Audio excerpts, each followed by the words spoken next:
Assalamualaikum warahmatullahi wabarakatuh. Saya Nisa Lima Fairo, mahasiswa PPG Prajabatan Gelombang 2 bidang studi fisika.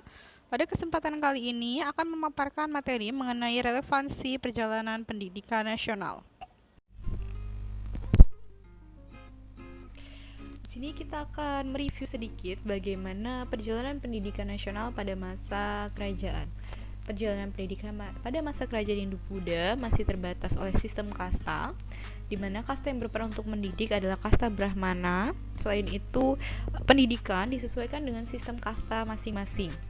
Nah, pada kerajaan Islam, pendidikan dilakukan dengan mengakulturasi budaya bangsa dengan ajaran agama yang dibawa, seperti mengakulturasi pendidikan dengan pendidikan agama Islam dengan wayang, seperti itu. Dan yang berperan untuk menyiarkan atau memberikan pendidikan agama adalah para wali. Nah, berdasarkan kondisi kedua kerajaan tersebut, kita dapat mengambil pengalaman bahwasannya pendidikan akan lebih mudah diterima apabila kita mengaitkan pendidikan yang kita sampaikan dengan sesuatu yang dekat dalam kehidupan peserta didik kita, di mana pada kerajaan Islam para wali mengaitkan atau mengakulturasikan budaya bangsa Indonesia, contohnya seperti wayang dengan agama yang dibawanya, atau dengan kata lain, para wali-wali itu menyampaikan ajaran Islam menggunakan media wayang. Nah, dari hal itu kita dapat ambil pelajaran untuk pembelajaran kita saat ini, bahwasannya pendidikan akan lebih mudah diterima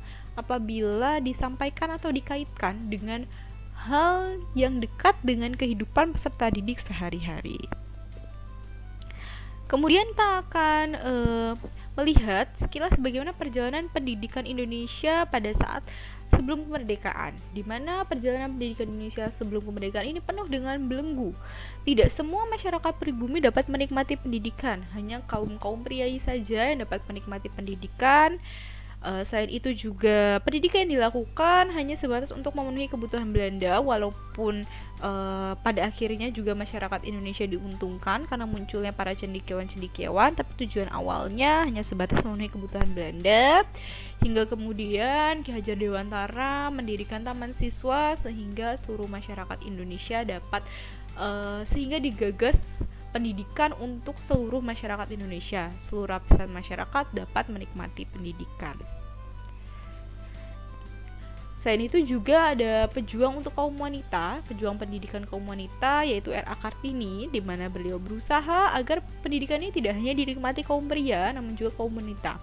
Ini adalah salah satu belenggu pada masa itu, pada masa sebelum kemerdekaan, di mana kaum wanita tidak bisa menikmati pendidikan, hanya dibatasi pada kaum pria. Nah, seperti yang sudah kita bahas di awal, sampai adanya Ki Hajar Dewantara yang mencetuskan taman siswa atau mendirikan taman siswa agar pendidikan dapat dinikmati oleh seluruh lapisan masyarakat.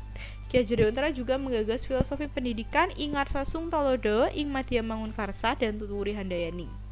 Selain itu, Ki Hajar Dewantara juga menanamkan bahwa pendidikan merupakan kegiatan memerdekakan manusia dan menuntun untuk mencapai kehidupan yang lebih baik.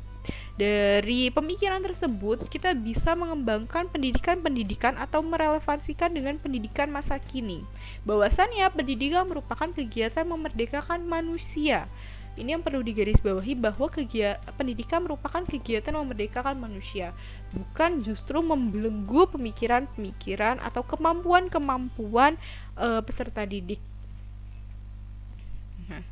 Jadi di sini perjalanan pendidikan Indonesia dapat dijadikan sebagai acuan bagi seorang guru masa kini agar mampu mengarahkan peserta didiknya mencapai kemerdekaan dalam pendidikannya.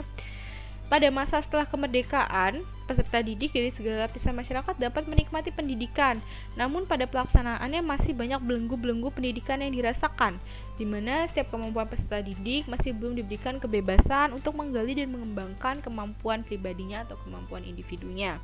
Padahal pada pemikiran Ki Hajar Dewantara sudah ditegaskan bahwa pendidikan merupakan kegiatan memerdekakan manusia. Jadi seharusnya tidak ada lagi belenggu-belenggu yang menghalangi pemikiran-pemikiran peserta didik untuk mengeksplorasi kemampuannya, untuk mengembangkan bakatnya.